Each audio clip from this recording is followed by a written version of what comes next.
Good morning, everybody. Welcome back to Broyans Farm. So it's about 7:15 in the morning. Very frosty out. One of the coldest mornings we've had in a while, but it's still only like 23 degrees.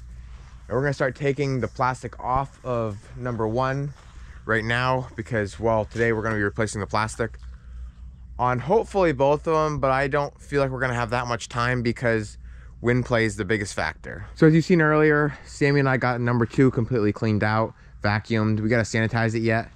And then right here is our plastic that's gonna go on top of the greenhouses. There's 2 for each greenhouse because the plastic is double layered. So what we're gonna start off doing first thing is going along the whole bottom of the greenhouse and taking out what's called wiggle wire, which is what basically locks the plastic in place, keeps it nice and tight. That way the wind or nothing else lifts it up off. So this is basically all it is. And then I'll just keep working this wiggle wire right out of here.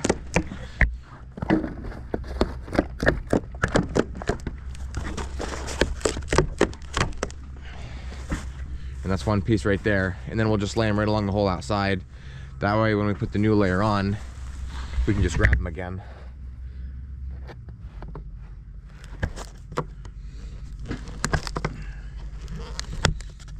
Jeez. Well, don't usually go that hard. There we go.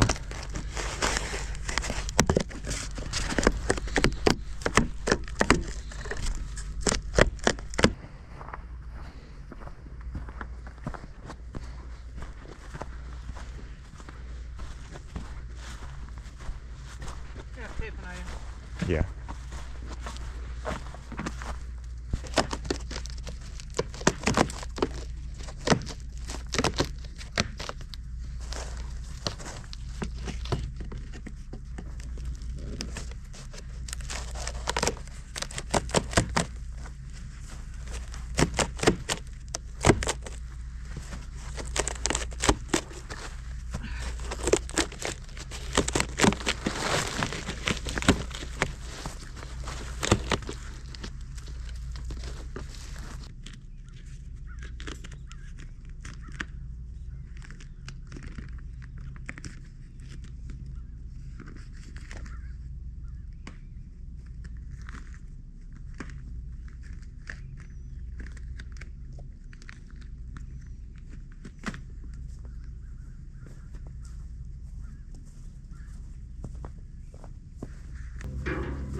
So all the wire holding the top layer of plastic on is now off. So we're gonna take and pull the whole thing off on the side.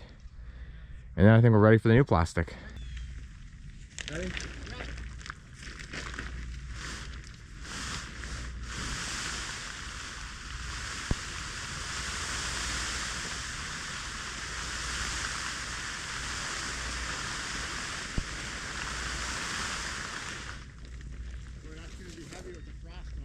Now what? I don't know.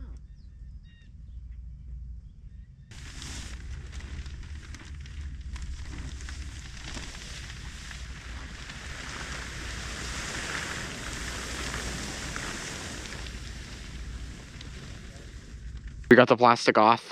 We're gonna save that for when we do concrete jobs, like hopefully here within the next couple of months in the blue shed. Dad and Dave, who just got here, is working on tightening up the C channel going down along the bottom, which is what the wiggle wire locks the plastic into.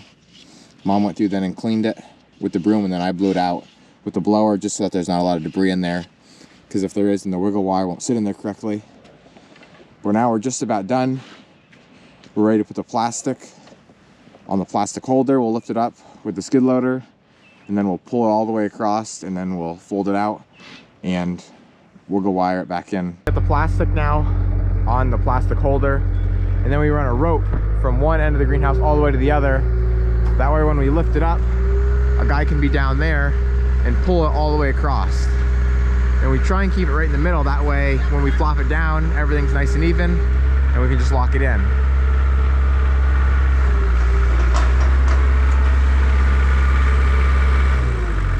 Usually I'm the guy at the other end doing the hard pulling.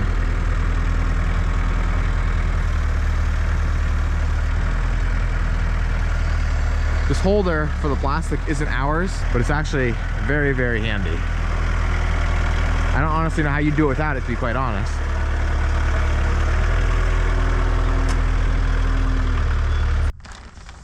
Ready? Yepper!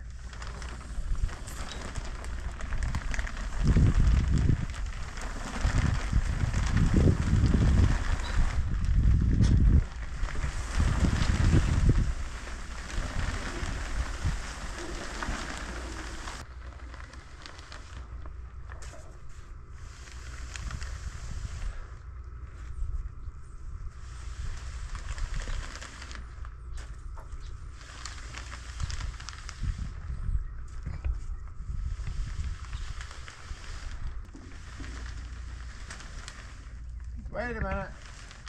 Why is the fold underneath? Okay, no, we're good. We're good. All right, go ahead.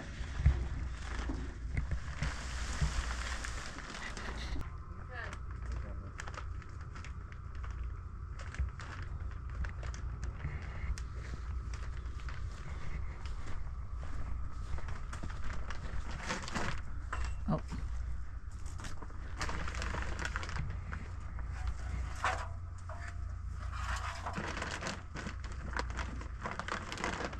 Now are we pulling it down right now? Yeah. Well, hopefully. Do you think that it's so calm and flying so nice we have to strap it in? We just... At least my end, maybe not yours.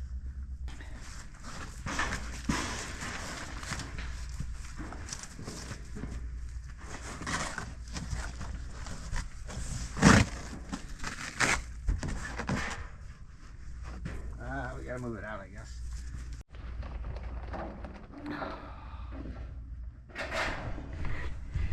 That looks good.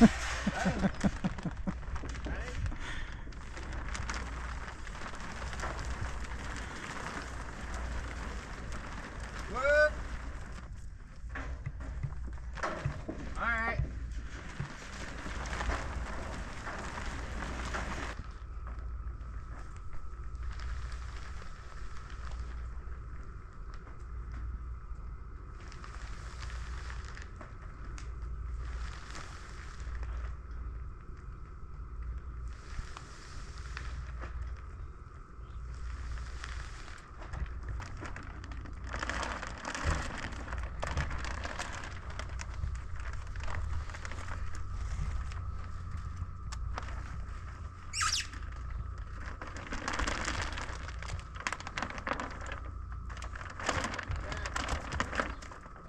What? I wanted you to bring the broom up. I think so.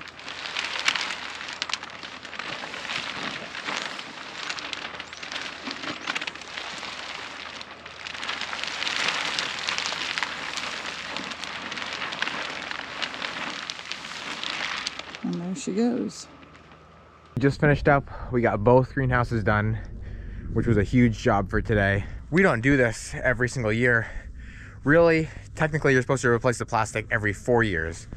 So, you know, we don't have a lot of greenhouses. We're definitely not the fastest at it, but we did a very good job, or at least I think so. And so now this will be nice. We don't have to worry about it for another 4 years, but we didn't replace the ends. And so that'll probably be a job for next year, along with the high tunnel right here, because that's going on like the 5th year now. And well, it's just time to get it replaced, even though there's no holes in it.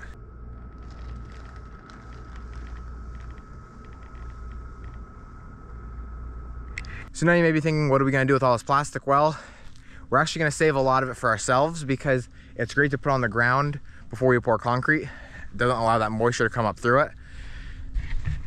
So we're gonna keep just one sheet ourselves. There's 2 sheets on both greenhouses, so we have 4 sheets all together. The other 3 are gonna go to our cousin who has a concrete company, and he's gonna use them on jobs that he does because, well, there's no point in wasting all this good plastic. It's just so satisfying now that it's done. Took us from about 7:30 this morning until about 3:30 in the afternoon for 2 greenhouses. And there was my mom, my dad, Dave, and myself. So now the only thing left to get these ready is sanitizing and vacuuming the floor, which will hopefully be done, I would say, within about the next week. And then we'll start seeding. Frank and I spread rye in the high tunnels in the fall. Wow, is it hot in here, holy cow. And they're doing great.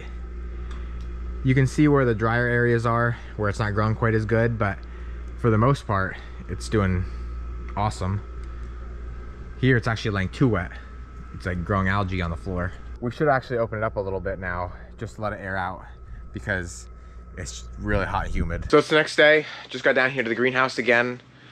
I wish I could say that it felt or smelled different in here, but it's no different with that new plastic on. But anyway, now myself and hopefully mom or dad at some point are gonna come down and we're gonna start cleaning the floor of the greenhouse. You can just see how bad it is from last year. We literally haven't touched it at all. And then on top of that, all summer long, if the doors are open, all that debris blows in. So we got probably, I would say, a full day's worth of work with 2 people. And if I'm by myself, it's gonna take longer than that. So we'll just see. Last year on February 7th is when we started seeding. We're only 2 days away from that right now because today is the 5th. But it also kind of seemed last year like we were a little bit ahead, like we didn't have to be so early. So even if we don't start till like the 8th, 9th, or 10th, I still think we'll be just fine. So that doesn't mean we can slack off. It just means that, you know, if we work at a decent pace, we should hopefully be right on time again. Dad right now is actually heading up the lane.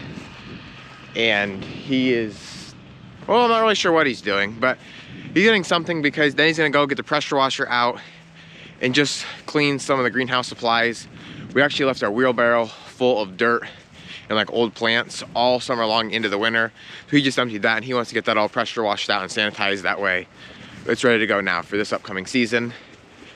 But next job on the list besides the greenhouses is finishing the straw on our garlic and on our new strawberry field. And that again is another big job. Luckily, a lot of that is mostly all tractor work besides a little bit of, you know, just moving the bales around. So that's gonna be kind of easy, just gonna take a while because, well, that strawberry field's pretty large and we're kind of new to the whole straw spreader and everything like that. So we're like 3/4 of the way through the day. Dad's in a seed room right now vacuuming. We pulled out all these tables and a bunch of tables down here that we could. All these though are the ones that go, the water lines go across both tables so we can't move them. Or we could, but it'd be a lot more work. And now we just got from FedEx our new fog, I'm gonna call it a fog sprayer, which is really exciting.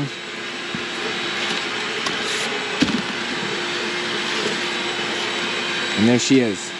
So I'm not 100% sure how to use this, and either is my dad. This is brand new to us. But how that works is basically you just stand on each end of the greenhouse, mix up your chemicals, whatever you're gonna be spraying that day, and you just stand there and let it go. There is no walking around the entire greenhouse spraying each individual plant or trying to spray each individual plant. That just basically makes it's called a dram fogger or something of that sort. And so basically it just fogs the whole greenhouse, and eventually it just works its way in around and underneath all the plants and the leaves, everything like that. So we've heard really awesome things about it and can't wait to use it now this coming spring. I'm not gonna get it out, but this is obviously where you put your chemicals, and then this is where it's gonna come out of. I'm not sure what any of this stuff is. That looks like an extra tank or some sort. So yeah, I'm sure Dad will be excited too. So to finish off the day, Dad and I went to a local farm about 15-20 minutes away and picked up some more round straw bales. Actually, it's wheat straw, not oat straw, for the garlic and the strawberry field. This is what the trailer looks like right now. Probably about the fullest I've ever had it. I would say it's around 10-12 foot tall. And so that's about as much as we can hold or want to hold. Probably could fit one more if we really wanted to. But at that point, you're risking getting underneath power lines and bridges. So we let that be, and hopefully in the morning it's not going to be too windy and we can start spreading straw. But with that being said, that's what I'm going to call it a wrap for this video. As always, thank you guys for watching, and always remember, it ain't much, but it's honest work.